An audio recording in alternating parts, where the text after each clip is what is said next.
আসসালামু আলাইকুম। ইটালি ভিসার কিছু ভালো খবর আছে, পাশাপাশি কিছু খারাপ খবরও আছে। ২০২৫ সালের মূল্যাবস্থা উঠেছে কিনা, রেভোকারে করেছে কিনা, কমিউনিকেশন দিচ্ছে সেই ব্যাপারেও কিছু আপডেট দিব। পাশাপাশি সরকারের অবস্থান কোথায় আছে সেই পয়েন্টেও কিছু কথা বলব। সম্পূর্ণ ভিডিও দেখার চেষ্টা করবেন। দেখেন, ভালো সংবাদটা সবার ১ম এ দিয়ে দেই।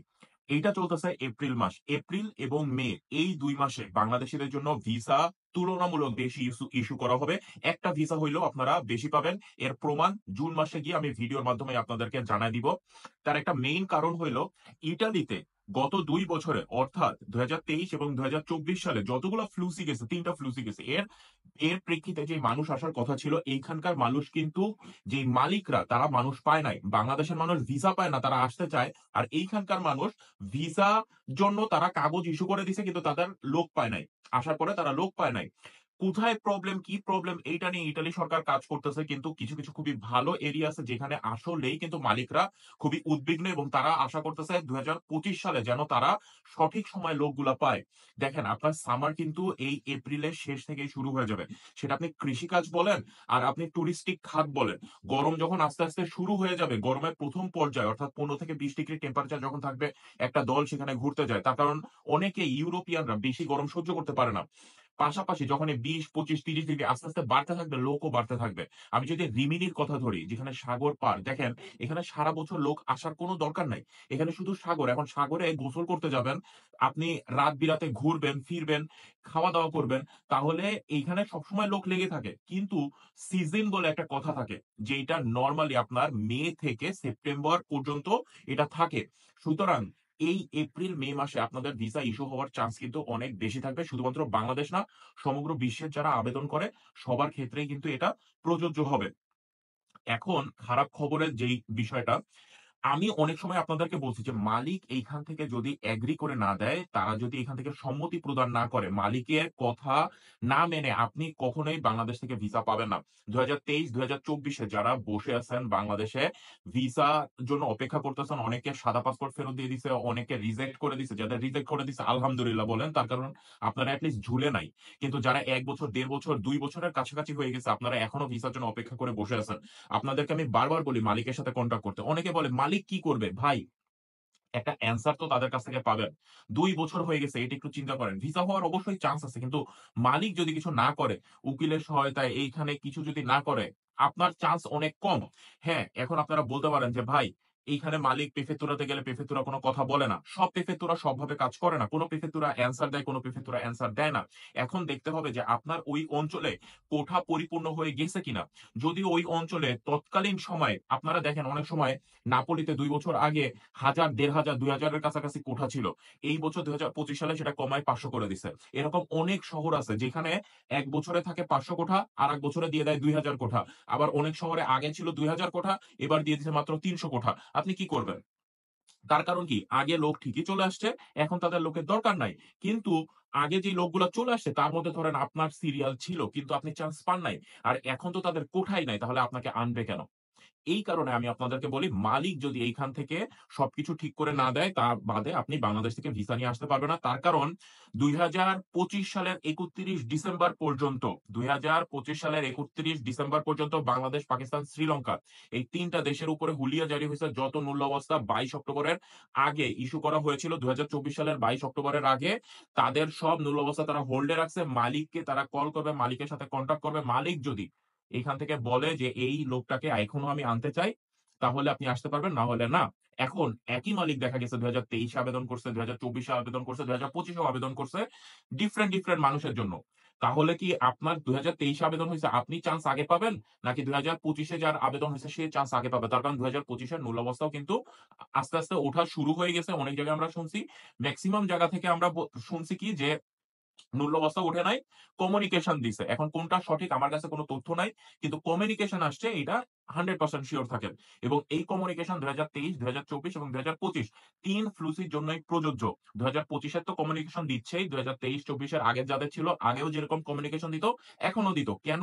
আপনার যেই অস্পিতে, আপনার যে আলের যদি আবেদন করা হইছে, অনেকেরই দেখা যায় কি যে আপনার একটা রিসিট দেয়। ধরেন আপনি কাগজে কন্ট্রাক্ট করছেন যে এইখানে এসে আপনি কোথায় থাকবেন।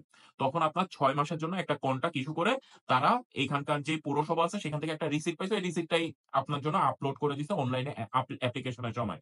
কিন্তু সেই ৬ মাস চলে গেছে, আপনার তো ১.৫ বছর ২ বছর হয়ে গেছে। এখন যখন আপনাকে ভিসা দিতে যাবে তখন মালিকের সাথে কন্ট্রাক্ট করবে অবশ্যই যে, "মালিক তুমি কি এই মানুষটাকে চাও? এই মানুষটাকে চাইলে তার এই যে হাউস কন্ট্রাক্ট এটা তুমি রিনিউ করে দাও।" এখন মালিক যদি সেটা রিনিউ করে না দেয় এবং মালিক যদি বলে যে, "না আমি এই লোককে এখন আর চাই না", তাহলে তো আপনি ভিসা পাবেন না। পাশাপাশি আগে এত কন্ট্রোল ছিল না। এখন যেভাবে কন্ট্রোল হচ্ছে আপনারা জানেন, বৃহত্তর কাম্পানি অঞ্চলে প্রচুর কন্ট্রোল হইছে। তার নিচে পরের দিন আপনারা দেখলেন যে আরেকটা শহরে প্রচুর পরিমাণে কন্ট্রোল হইল। এরকম ধরা খাচ্ছে এবং প্রতিটা শহরে এরকম কন্ট্রোল চলতেছে। বিশেষ করে বাঙালি, পাকিস্তানি এবং শ্রীলঙ্কা এদের ক্ষেত্রে সবথেকে বেশি যতগুলা কাগজ আছে সব তারা কন্ট্রোল করবে 100 এ 100% এবং মালিকের দেখেন কিছু সার্টিফিকেট আছে, দূর সার্টিফিকেট মানে কি তাদের ট্যাক্স, তারপরে আছে-বার-আছে না, সরকারের সাথে তাদের লেনদেন সবকিছু ঠিক আছে কিনা। কোম্পানিতে তারা দেখে যে হ্যাঁ, এইখানে লোকটা ৫ জন আনার ক্ষমতা আছে, তাই সে ৫০ জনের জন্য আবেদন করে রাখছে। এগুলো তো ঘটছে। এরকম অনেক মালিক আছে, মালিক নিজেই জানে না কিন্তু আপনার জন্য আবেদন করে বসে আছে। আমরা এমনও খবর পাইছি মালিক মারা গেছে, সেই মালিকের আইডি দিয়ে আবেদন করা হইছে। এগুলো ২০২৩ সালের ঘটনা। এগুলো তো সত্যি। এগুলো তো বাইক হইছে। এই কারণে আমি আপনাদেরকে বলি যে দেখেন মালিকের সাথে কনট্যাক্ট করেন, মধ্যস্থকারীর সাথে একটা সম্পর্ক রাখেন। যদি অপরিচিত মানুষের সাথে আবেদন করা হয়, তাহলে কিছুই করার নাই। আল্লাহর নাম জপেন। আর যদি পরিচিত মানুষের সাথে মাধ্যমে আবেদন করেন, আপনার ভাই, আপনার চাচা, আপনার মামা, আপনার খালা, এইরকম একেবারে আপন লোক, রক্তের সম্পর্কে যেখানে টাকা-পয়সার বিনিময় থেকে আপনার সম্পর্কটা ঊর্ধ্বে, তাদের উপরে বিশ্বাস রাখেন। তাদেরকে প্যারা দিয়েন না। ইনশাআল্লাহ ভালো কিছু হবে। তার কারণ এখন কমিউনিকেশন দিচ্ছে। ২০২৫ সালে যাদের আবেদন হইছে বিশেষ করে সবার জন্য কমিউনিকেশন আসতেছে যে তোমার এই সার্টিফিকেট গুলো আবেদন করে দাও অথবা মালিকের কাছ থেকে একটা কনফার্মেশন নিচ্ছে যে তুমি কি এখনো এই লোকটাকে চাও কিনা এরকম একটা ডিক্লারেশন তুমি দিয়ে দাও। এটা সে যখনই ইয়েস দিয়ে দিচ্ছে এটা একটা এসএমএস এর মতো। যখনই সে ইয়েস দিয়ে দিচ্ছে তখন আপনার জন্য নূল অবস্থা উঠে সেটা মালিকের কাছে এক কপি আসবে। ওইখানে স্টেপ মেইসি হয়ে যাবে স্ট্যাটাস আর বাংলাদেশের যে ইমিগ্রেশন বাংলাদেশের এম্বাসি সেইখানে আপনার কাগজটা চলে যাবে। সেইখান থেকে ভিএফএস এর মাধ্যমে আপনার সাথে কনট্যাক্ট করে আপনাকে ডেকে ফর্ম ফিল আপ করে টাকা পরিশোধের মাধ্যমে ভিসা ইনশাআল্লাহ ১ থেকে ২ সপ্তাহের মধ্যে তারা ইস্যু করে দিবে। এখন সবথেকে বড় প্রশ্ন ২০২৫ এ যারা আবেদন করছে তারা আগে ভিসা পাবে নাকি ২০২৩-২৪ এ যারা আগে বসেছিল তারা আগে ভিসা পাবে। এটা সম্পূর্ণ ডিপেন্ড করবে যে কোন অঞ্চল, ওই অঞ্চলে কত কুঠা আছে এবং ওই মালিক আপনাকে নিতে চায় কিনা।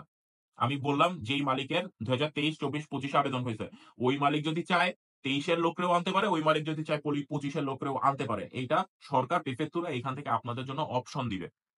প্রিফেক্টুরা এখান থেকে বলবে যে তোমার তো ২০২৫ এও আবেদন হইছে, ২০২৩ এও আবেদন হইছে। তুমি কারে আনতে চাও? আপনার কাগজ যদি উঠে। এখন দেখা গেল ২০২৩ এর যে লোকটা তার জন্য কন্ট্রাক্ট করলো, মালিক না করে দিল। আবার ২০২৫ এর যে লোকটা আসলো তার জন্য কন্ট্রাক্ট করলই না। তখন আপনার বিপদে পড়ে যাবেন। সুতরাং এই ব্যাপারে কি প্রসেস এ তারা আগাচ্ছে আমরা কোন কিছুই জানি না। সত্যি কথা বলতে। আমাদের কোন আইডিয়াই নাই। সুতরাং অপেক্ষা করা ছাড়া আর কোন পথ নাই আমাদের খোলা। সর্বশেষ বিষয়টা হলো সরকার কোন অবস্থানে আছে। দেখেন পররাষ্ট্র উপদেষ্টা একেবারে সাফ কাট একটা কথা বলে দিছে। ইতালির গভর্নমেন্ট এর সাথে ওদের যে এম্বাসি প্রধান তাদের সাথে তারা কমিউনিকেশন করছে, তাদের সাথে কমিউনিকেট করছে। তারা সরাসরি বলে দিছে যে এইখানে ২ নাম্বারই হইছে। বাংলাদেশও জড়িত, ইটালির মানুষও জড়িত। তারা এর বিরুদ্ধে ব্যবস্থাও নিছে। বাংলাদেশের এম্বাসি থেকে ৩ জনকে গ্রেফতার করছে। মানে এম্বাসির সাথে জড়িত ইটালি এবং বাংলাদেশ থেকে ৩ জনকে গ্রেফতার করছে। পাশাপাশি ইটালিতেও প্রচুর ধরপাকড় চলতেছে। এখন তারা বলছে যেহেতু ২ নাম্বারে একটা হইছে, কোন প্রতারণা, কোন ঝামেলা একটা হইছে, আমরা সকল কাগজ পুঙ্খানুপুঙ্খভাবে কন্ট্রোল করব। তারপরে আপনাদেরকে ভিসা দিব। এখন এই কন্ট্রোল ১ দিনে হবে, ১ মাসে হবে, ১ সপ্তাহে হবে, কতদিনে হবে এটা তারা ক্লিয়ার করে দেয় নাই। কিন্তু একটা জিনিস এখান থেকে ক্লিয়ার আছে আপনারা হাজার আন্দোলন করেন, শত আলোচনা, প্রতিরোধ যা খুশি তাই করেন না কেন, বাংলাদেশের সরকারের কাছ থেকে আপনারা এর থেকে বেশি আর কোন সাপোর্ট পাবেন না। তারা অলরেডি কথা বলছে, তাছাড়া এটা ভিসার ব্যাপার। বাংলাদেশের সরকার ইচ্ছা করলে কিছু করতে পারবে না। আপনারা যা খুশি তাই করেন। সরকার হয়তোবা ইতালির গভর্নমেন্টকে রিকোয়েস্ট করতে পারবে, যেটা তারা অলরেডি করছে এবং গভর্নমেন্ট থেকে যে কথাটা আমরা শুনতে পাইছি যে এপ্রিল মাসে কোন একটা আইডিয়া পাওয়া যাবে। সুতরাং আপনারা অপেক্ষা করেন। ইনশাআল্লাহ ভালো কিছু হবে। ভালো থাকবেন সবাই। দোয়া করবেন আমার জন্য। আল্লাহ হাফেজ। আসসালামু আলাইকুম।